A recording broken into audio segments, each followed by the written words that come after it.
SLST2 এর ভবিষ্যৎ খুব একটা ভালো বলে আর মনে হচ্ছে না। আমি নিজেই প্রত্যেকটি ভিডিওতে বলেছি, অনেকেই বলেছেন যে রিক্রুটমেন্ট হবে। হ্যাঁ, রিক্রুটমেন্ট যদিও হয়, কিন্তু যে প্যানেলটি হয়েছে সেই প্যানেলটি আদৌ থাকবে কিনা একটা বিরাট প্রশ্ন চিহ্ন কিন্তু উঠে আসছে। কালকে দুটো মামলা ছিল হাইকোর্টে। তো সেখান থেকে একটা তো ওই কি বলে টাকা নিয়েছে যে চ্যালেঞ্জের জন্য সেটা, এবং আরেকটা এক্সপায়ারি অফ চ্যানেল। একটা বিরাট প্রশ্ন চিহ্ন, কিন্তু বিরাট প্রশ্ন চিহ্ন।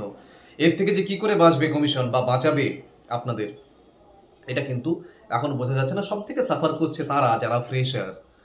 তো কালকে যে দুটো মামলা ছিল সেই বিষয়ে আপনারা মোটামুটি সবাই জানেন, তবুও আর একটু ডিটেলে একটু বলে দিই।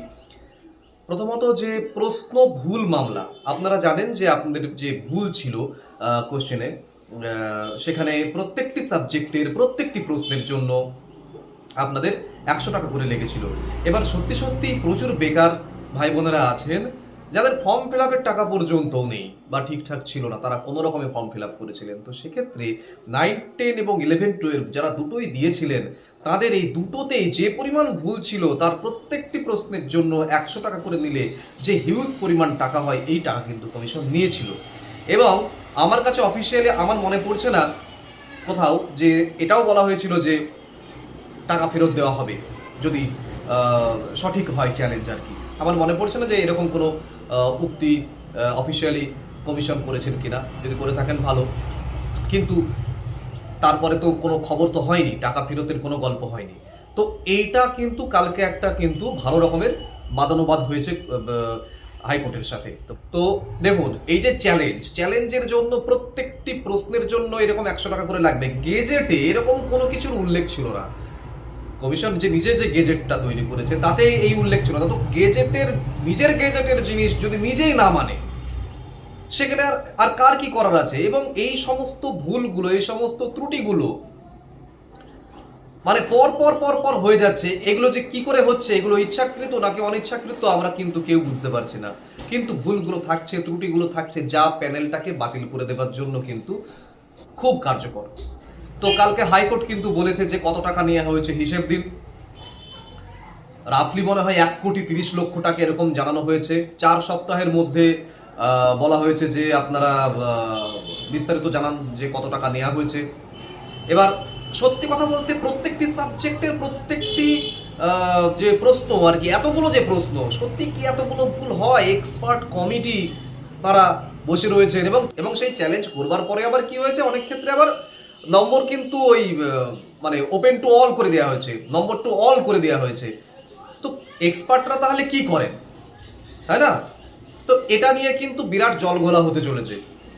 এবং নিজের গেজেট কমিশন নিজেই মানছে না। গেজেটে কোথাও এরকম উল্লেখ নেই যে চ্যালেঞ্জের জন্য 100 টাকা করে দিতে হবে। এবার সেই টাকা ফেরত দেওয়া হবে কিনা, হাইকোর্ট অর্ডার দেবে কিনা, সেটা তো পরবর্তীতে দেখা যাবে। কমিশন কিন্তু মানে হাইকোর্ট কিন্তু জিজ্ঞাসা করেছে যে তাহলে কি এটা টাকা তোলার রাস্তা, মানে এইরকম প্রশ্ন কমিশনকে যদি করা হয় তাহলে বুঝতে পারছেন ব্যাপারটা কতটা খারাপের দিকে যাচ্ছে। এরকম যে অনেকের কাছে টাকা নেই, তা মানে ফর্ম ফিল আপ করতে পারে না, তাদেরকে দিয়ে এরকম করে 100 টাকা করে নেওয়া হয়েছে, এবং সেগুলো ফেরত দেওয়ারও, যাদের চ্যালেঞ্জ সঠিক ছিল তাদের টাকা ফেরত দেওয়ার কোনো রকমের কোনো টু শব্দ কমিশনের থেকে কিন্তু করা হয়নি। তাহলে এটা তো 1 নম্বর গেল। এইবার ব্যাপারটা হচ্ছে expiry of panel. Very very important জিনিস হতে চলেছে এই এক্সপায়ারি অফ প্যানেল।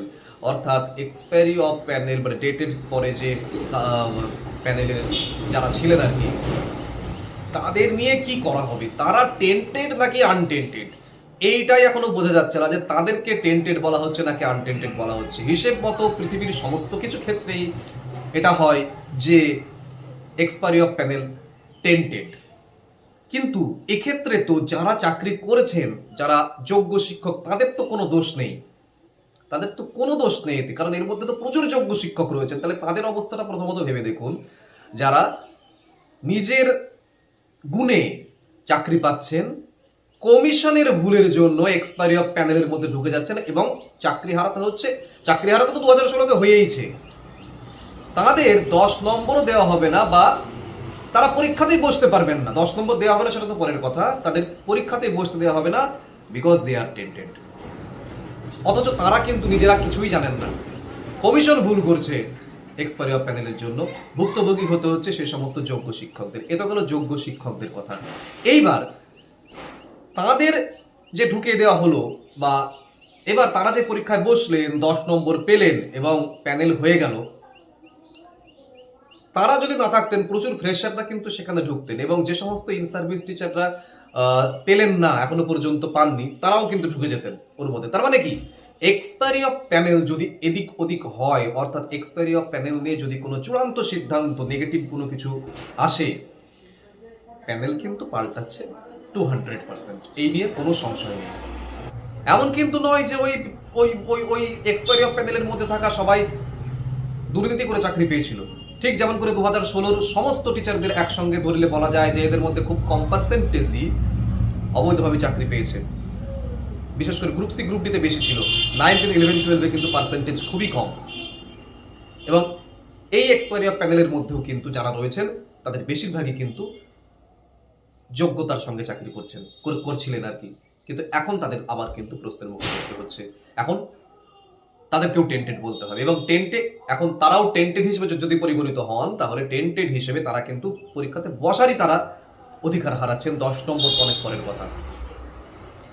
তো টোটাল এই মানে এক্সপায়ারি অফ প্যানেল নিয়ে যা হতে চলেছে, এইটাতে কিন্তু মানে আমার যেটা ব্যক্তিগতভাবে মনে হয় যে সমস্ত কিছুও যদি কমিশনের সমস্ত কিছুকেও যদি মেনে নেয়, এক্সপায়ারি অফ প্যানেল নিয়ে কিন্তু জল ঘোলাটা বেশি দূর হতে চলেছে, এবং সেক্ষেত্রে কিন্তু প্যানেল কিন্তু আবার রিপ্যানেল হওয়ার সম্ভাবনা কিন্তু প্রবল। সব মিলিয়ে একটা বিধিবিচ্ছিরি অবস্থা, এবং সব থেকে সাফার করছেন একদম একটা অনিরাপদ ভবিষ্যতের দিকে তাকিয়ে রয়েছেন তারা, যারা ফ্রেশার এবং 2016 ক্যান্ডিডেট। কেই বা সুখে আছে বলুন?